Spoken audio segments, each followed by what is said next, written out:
Welcome to Volume 11 Rock Talk Podcast, brought to you by Volume 11 Music. Your hosts, Rich Hoffa, Rick Lawhorn, and Mark Dunn. Rock Talk, Volume 11 Music.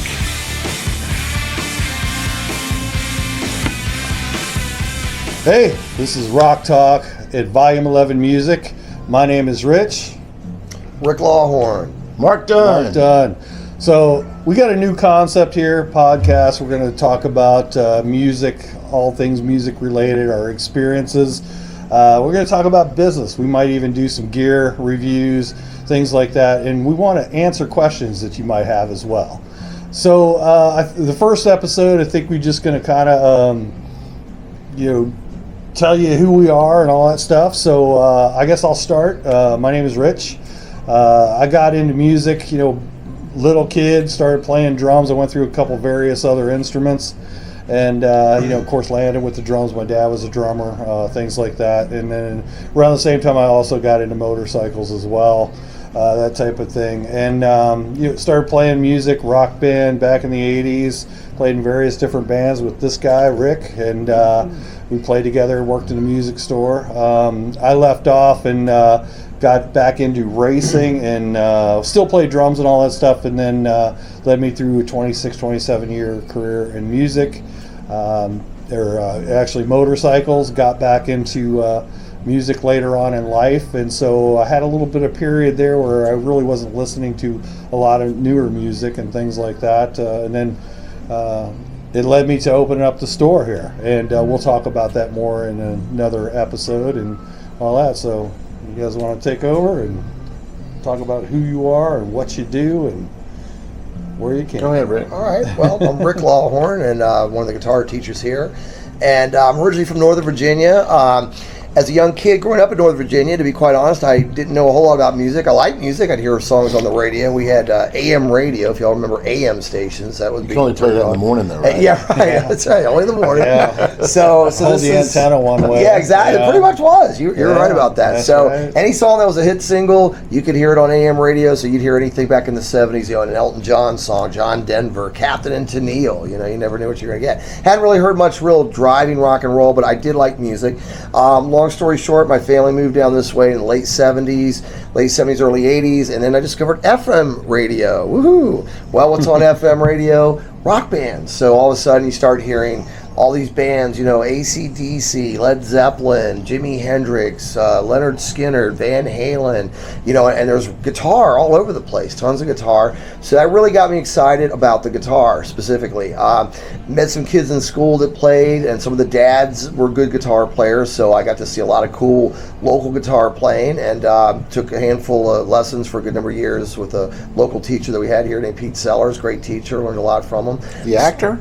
Well, there is an actor. There's also a guitar teacher. And Pete definitely showed me all the basic fundamentals, chords, note structures, all the cool little rock phrases, some cool blues kind of things. Got me really excited about guitar playing even more. Then I started getting into bands. And like Rich said earlier, we started doing some bands together. I had a couple cool bands back in the day. And I just hung with it. I love music. I'm very passionate about it. I love all kinds of music, but I'm really passionate about cool rock guitar music. Still excites me to this day. And just glad to be on board here at Volume 11 Music and still rocking and rolling and playing some live shows and teaching and having a lot of fun with it. Yeah. So how long have you been playing guitar? I got my first guitar in late 79 and started playing heavily when Back in Black by AC/DC really took off, which would have been early 1980 when that was released, and it really hit. I heard it all over the radio. Dad was like, okay, I want to play, You Shook Me All Night Long. I want to learn how to play those chords, those little pentatonic bluesy rock phrases. And so about 1980 was the real stepping stone. And then, of course, Van Halen, hearing all those early Van Halen records was just mind-blowing for me as a young kid. And I just hung in there with it. Yeah, it was me too. It was had an epiphany when I heard Back in Black for the first time. Listened to Kiss and various bands ahead of time before that, but that was the one that put me over the edge. Same here. How about you, Mark? Mark Dunn. I guess one of the more unique things about me is I was born in Iceland, and I have dual citizenship, which I just discovered, Just which is kind of cool. Yeah, I was going through my old birth certificates, of which I have 3. I have a Department of Defense birth certificate, but I wasn't born on the base. Oh, gotcha. So I was born in Keflavik, and I have an Icelandic birth certificate in Icelandic, and then I have a regular, So I have a Department of Defense, regular U.S. birth certificate in Icelandic. So anyhow, youngest of 5 boys, and I don't ever remember there not being music. So it was one of those things where there was guitars lying around the house, and I would just pick it up and play. And my brothers were funny because they would tell me the guitar was in tune if all the pegs were in the same direction. I thought that initially. Yeah. And then I knew they were wrong. So I knew that if you just made them perpendicular, that would work. To that point about the AM radio, I just hear songs still in my head with that absolute sound. It's from when I was a little boy. Like I hear a song like Dave Mason, We Just Disagree, and it takes me to 5 years old. Yeah. The summer of 1973 or 4. Goodbye Yellow Brick Road by Elton John does that. It takes me back to 1973. I'm still looking at the album. Yeah, I'm with you. And I mean, those are my earliest memories. And so when I was 9, I got to go to my first concert, which was the Bee Gees. When they were it was like one of 33 concerts in the entire United States. It's on the tour, Wow. Yeah, wow. Very cool. And I still didn't realize that there was like a disparity in how well somebody could do a thing. I just knew that was the coolest thing I'd ever seen in my life, and that looked like a good job. So, but it wasn't until a couple of years later where I started to realize, I was just playing songs, and that's cool. Right. When I say it wasn't a thing, it was no different than going out and playing football or, with your friends. It didn't take lessons. It wasn't formal. And then I saw a live video of Van Halen, and I was like, yeah. Well, of course, when you're 10 or 11 years old and you see a video that's from a Van Halen concert and Dave Roth is jumping around with a bottle of Jack Daniels and girls losing their mind and Eddie's doing his thing, playing lights out and smiling, and you're 11, you start to put a little bit together. So when you got a face for radio, I thought that might be a good way to get some attention from the ladies. That's right. So that's what really kind of drove me into learning everything from Eddie. And then my mom took me to see Stevie Ray Vaughan open for Huey Lewis, which was kind of a bizarre pairing when you think about it.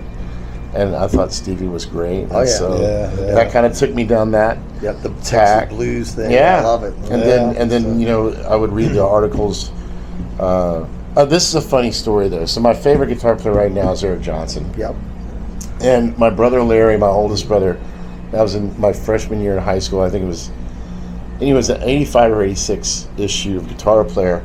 And back then, the magazine, and back then they remember these... The sound pages, right? Yeah. So this is Eric Johnson's on the cover. On the cover. And it says, who's Eric Johnson, why is he on our cover? And the sound page would have been Cliffs of Dover. Cliffs of Dover, yeah. And it wasn't in it. No, I went years wondering who the heck this guy. Oh, no, mine had it. I didn't have it. I had the original Cliffs of Dover that was in Guitar Player in 86, I think. And there was no internet back then, kiddos. Yeah. So I was like, I'm just reading all this going, I'm getting a hose, so. And then to not be able to hear him till, I guess, 2 or 3 years later.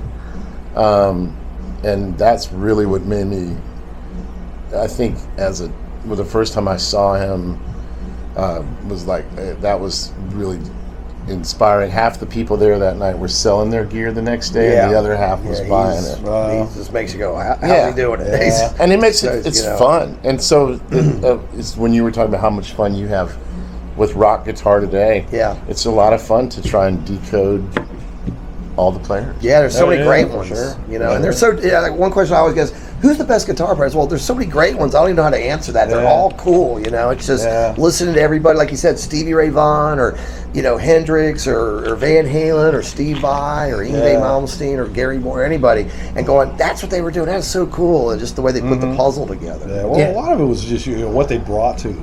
Yeah. It's. I remember. Of course, I'm a drummer, so we'll talk slower around you. Yeah, thanks.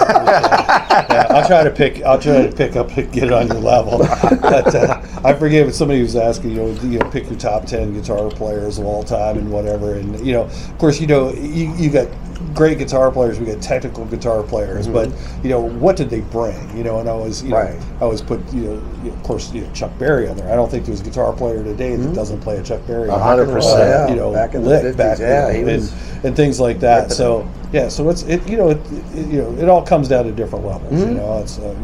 It's Chuck's not Steve Vai or Stevie Ray Vaughan. They're all different. Everybody does their thing now, and it's cool. Well, 100 years from now, if the world still exists and guitar playing is still a thing, we will have been considered the fortunate era, because we all got to live at a time. Well, we weren't around for Chuck Berry, but we were alive while he was alive. And Jimi Hendrix and Jimmy Page, and Link Ray and Eddie Van Halen and Steve Vai and Joe Satriani, and this just incredible just bouquet of amazement that all came out of complete original just time in your bedroom playing. I don't think any of those guys had formal, or Yngwie taught himself. Listen to Richie Black, Deep Purple records, and Bach and taught himself taught himself classical compositional structure, and I mean, so the time in which we live, we are fortunate to do what we do because we've had so many great things to be amazed by and entertained by and try and get a little bit of. Well said. Yeah, well, it's been kind of cool. I mean, you guys, of course, Rick and I go full circle from back in the '80s, but you guys, have been professional guitar players, pretty much your whole life. So I play one on TV.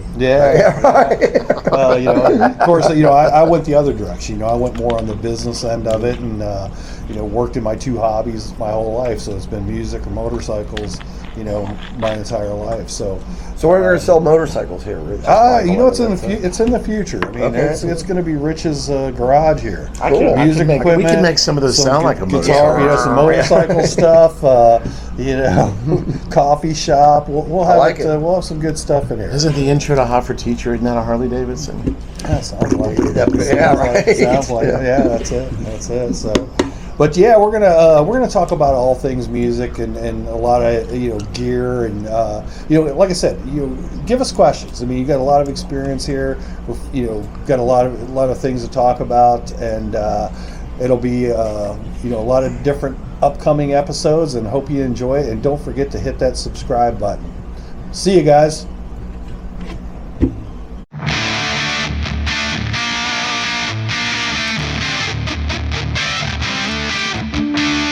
This has been an episode of Volume 11 Rock Talk Podcast, brought to you by Volume 11 Music.